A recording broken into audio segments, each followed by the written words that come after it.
Vamos lá, senhores. Muito bem-vindos aí. De volta, professor Kleber Magalhães Santos na área. Na última aula nós falamos sobre prisões cautelares, sim? Na última aula nós falamos sobre prisões cautelares e o poder que o Estado tem de restringir a liberdade de alguém, sim? Mas quando esse poder aí, ele é excedido, né, de forma ilegal ou abusiva, o que temos que fazer? E a resposta está em tela aí, certo, senhores? Para isso, né, a Constituição, eu estou aqui com a minha Constituição também, para isso a Constituição, ela nos dá uma arma, né, poderosíssima, né, um verdadeiro herói aí do direito constitucional, é o nosso habeas corpus, né? Então hoje nós vamos entender tudo, né, sobre esse remédio constitucional, né? Como que ele protege, né, o nosso bem mais precioso, né? Depois de a vida aí, nosso bem mais precioso aí é a liberdade de locomoção, certo? Então nós vamos começar aqui tratando aí com o conceito, né? O conceito aí de habeas corpus, né? Então, senhores, o que é o habeas corpus, né? Ou simplesmente aí o HC, o que é o HC?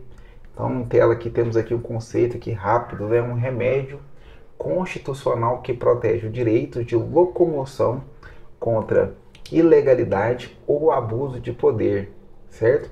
Senhores, o habeas corpus, o HC, ele é um remédio constitucional que ele protege, né, o direito de ir e vir, o direito de ir e vir, o direito de permanecer contra qualquer ilegalidade ou abuso de poder, certo? Ele está previsto aqui, né, no artigo 5º, né, o artigo 5º, né, no inciso aí 68, inciso 168 da Constituição, certo? Senhores, a nossa Constituição Federal aí, no seu artigo 5º, no seu inciso 68, ela vai nos ensinar aí sobre o habeas corpus, sim? Sobre o habeas corpus aqui. Então, os senhores vão encontrar então esse ensinamento aí na Constituição, no seu inciso 68, certo? Senhores, sempre que a liberdade, né, a liberdade de alguém, sua liberdade de locomoção, ela estiver sofrendo uma violência, certo? Alguma ameaça, né? O habeas corpus, né, é a medida cabível, sim? Então, um bizu aqui para a prova aqui, né? Quando for perguntado, o habeas corpus tem preço, como que é? Tem que pagar custas. Então, quando tiver essa informação, já lembre, o habeas corpus, ele é uma ação gratuita, certo? É uma ação gratuita, ela não precisa de advogado, certo? Ela não precisa de advogado. E ela pode ser impetrada aí, senhores, por qualquer pessoa, por advogado, pela própria pessoa, por um nacional, uma pessoa estrangeira, certo? Ela pode ser impetrada aí a favor de uma outra pessoa, né? A favor de quem sofre aí uma coação, certo? Então o habeas corpus aí, ela é o remédio mais democrático que nós temos aí. O remédio mais democrático, né? Do nosso direito constitucional aí, certo? Vamos falar também, senhores, sobre as modalidades aí de habeas corpus, né? O HC, o habeas corpus, ele pode ser utilizado em duas situações diferentes, certo?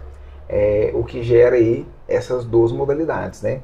Como disse para os senhores aí, tem o habeas corpus aí liberatório, né?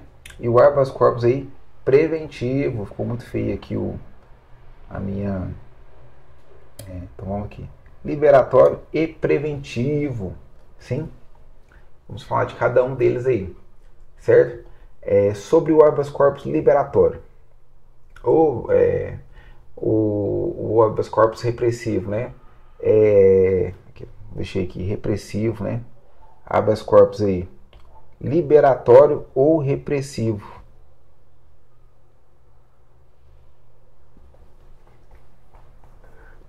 Senhores, o habeas corpus liberatório ou repressivo é o mais comum. A pessoa ela já está presa, ela já está sofrendo aí essa restrição ilegal, certo? E o objetivo aqui é reprimir a ilegalidade, certo?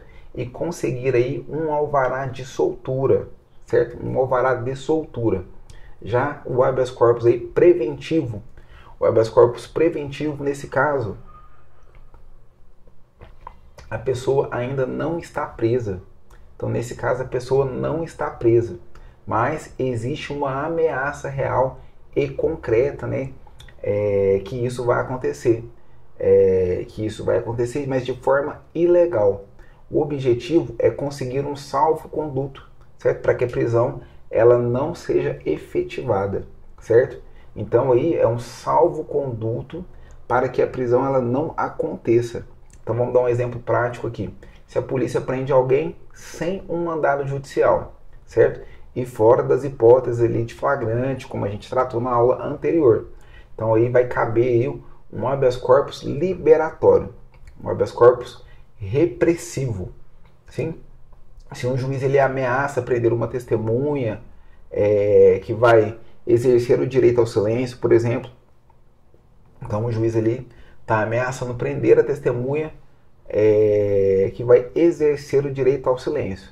Posteriormente nós vamos ver aí que esse direito ao silêncio aí, que a testemunha tem, é direito ao silêncio de informações que lhe incriminem, viu? Então tem que incriminar. Se for apenas uma situação vexatória, a testemunha não tem direito ao silêncio. Não tem direito ao silêncio. Ela tem um compromisso de dizer a verdade e auxiliar o processo, certo? A testemunha ela tem direito ao silêncio apenas ao proferir, né, situações em que ela seja incriminada. Então ali a gente só lembrar daqueles princípios, né, os princípios do direito processual penal sobre o direito à não autoincriminação. Ela é válida também para a testemunha, mas apenas em situações em que a própria testemunha aí, ela se coloca na situação de criminosa. Então, o exemplo aqui, a gente está tratando aí de uma situação em que o juiz ameaça de prender uma testemunha que vai exercer o direito ao silêncio, certo? Nessa situação vai caber aí o habeas corpus preventivo, né? Salvo-conduto aí, certo? Nós vamos falar agora também de algumas hipóteses, né, de cabimento aí na prática, né, aonde pode ser utilizado o habeas corpus. Então, a primeira hipótese aí, como a gente já até citou ali, a prisão ilegal, certo? Prisão ilegal. O que acontece, senhores? No Código de Processo Penal, ele traz aí um rol de hipóteses, né? Mas a regra geral é muito simples. Sempre que houver um constrangimento aí ilegal, esse constrangimento ele tem que ser a liberdade de locomoção. Liberdade de locomoção. Isso inclui aí uma prisão sem uma justa causa, uma prisão ilegal, certo? Um processo que é manifestadamente aí, nulo, sim? Ou quando já estiver extinta aí a punibilidade do agente e prescreveu, aquele crime está prescrito, certo? Então, cabe aí a gente alertar os senhores sobre as pegadinhas, né, de prova, né? A banca, ela vai dizer para os senhores aí que o habeas corpus ele serve para poder anular aí uma multa de trânsito. Senhores, está errado, certo? Multa, né, que afeta o bolso, não afeta a liberdade. Então não cabe habeas corpus. O habeas corpus ele só protege o direito de locomoção, certo? Então aqui, senhores, prisão ilegal, constrangimento, né, ilegal da liberdade de locomoção, constrangimento, né, ilegal da liberdade de locomoção, ameaça de constrangimento. Então a pessoa está sendo ameaçada de ser presa. A ameaça de constrangimento, certo? Então a gente vai falar também das hipóteses aqui de não cabimento do habeas corpus. Quais são elas? Então, senhores, não cabe o habeas corpus. Então, o não cabimento do habeas corpus, ele não vai caber ali nas seguintes situações: punições disciplinares militares. Então, nós aqui da Polícia Militar, PMMG, Polícia Militar do DF, PMDF e outras, senhores. Exército Brasileiro, né?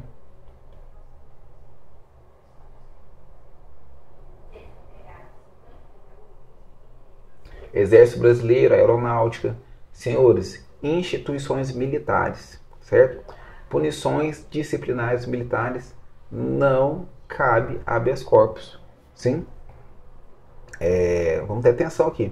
O HC, ele é um poderoso remédio constitucional, certo? Mas ele não é um remédio para tudo, certo? Existem situações que ele não é cabível, certo? E a principal delas, né, está na Constituição, certo? Não cabe habeas corpus em relação a punições disciplinares militares, certo?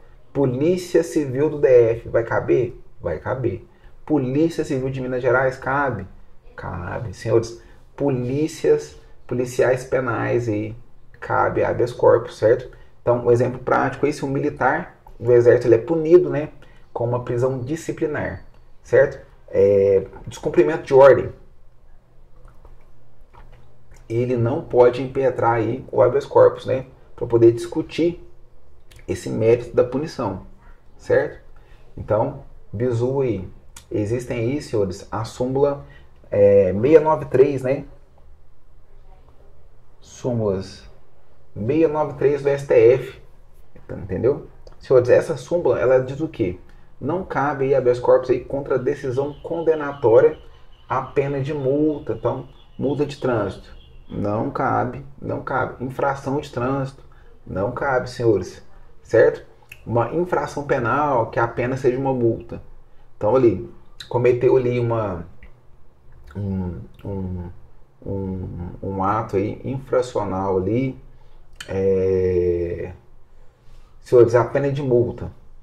Não cabe habeas corpus para a pena de multa, certo? Aqui, ó, senhores, crime de competência eleitoral, justiça eleitoral, cabe habeas corpus? Não cabe habeas corpus, certo?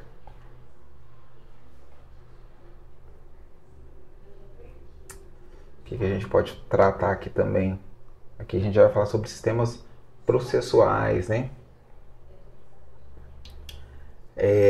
Senhores, no caso de inquérito policial que se arrasta por anos, certo? O inquérito policial que se arrasta por anos ali, a pessoa está vivendo aquela situação. Imagine, cabe aí habeas corpus, certo? Então isso gera uma ameaça à liberdade da pessoa, um constrangimento legal. Então nesse caso aí vai caber um HC para poder trancar esse inquérito. Então sim, é uma das aplicações mais importantes do HC nos tribunais aí. Sim? Vamos revisar aqui, senhores. Crimes de competência eleitoral, como eu disse, eles não cabem impetração de habeas corpus, certo? Os crimes aí no dia de eleição, enfim, não vai ter cabimento de habeas corpus, certo? Então vamos relembrar aqui, o remédio constitucional que protege o direito de locomoção, certo? É o habeas corpus, certo? Existem modalidades, né, que é o liberatório, para soltar, né, a pessoa, né, o preventivo, né, para que a pessoa não seja presa. Nós falamos também sobre as hipóteses de cabimento, né, sempre que houver constrangimento ilegal ou a ameaça, né, a liberdade da pessoa de ir e vir. Então, nesses casos aí, vai caber, né, o habeas corpus, né? Quando que não cabe habeas corpus? Então, para situações aí, né, para punições disciplinares militares, como eu disse para os senhores aí, punição disciplinar militar. Então, eu, Kleber Magalhães Santos aqui, estou sendo punido disciplinarmente aí pela minha instituição, que é a Polícia Militar.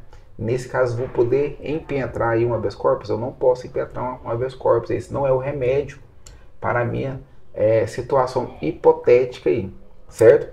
Em regra geral, aí, para penas de multa também não cabe, certo? Então, com esse conhecimento, aí, você já está na frente de muitos candidatos, sim? Os senhores já estão aí à frente de muitos candidatos. Então, vamos fazer o complemento aí, vamos ler a lei seca, vamos aí adentrar dentro do nosso Código de Processo Penal. Aqui os senhores já têm uma noção já bastante grande, né? Mas a gente vai pormenorizar todas essas situações no Código de Processo Penal, certo? Então a gente encerra a nossa aula sobre habeas corpus agora, né? E agora que você já entende, né, que ele é a principal ferramenta de defesa, né, da liberdade do nosso ordenamento jurídico hoje. Na próxima aula, né, nós já vamos tratar aqui sobre os sistemas processuais. Então, nós vamos dar aí também um passo atrás, né? Nós vamos dar um passo atrás para ver uma visão ampla. Nós vamos estudar os sistemas processuais, certo? Lá a gente vai tentar entender a filosofia por trás do nosso processo penal, tá? O porquê o Brasil adotou estes sistemas processuais, certo? Então, senhores, vamos aí ficar firmes até a próxima aula. Continuem firmes, bons estudos aí, e a gente vai estudar nossos sistemas processuais na próxima aula.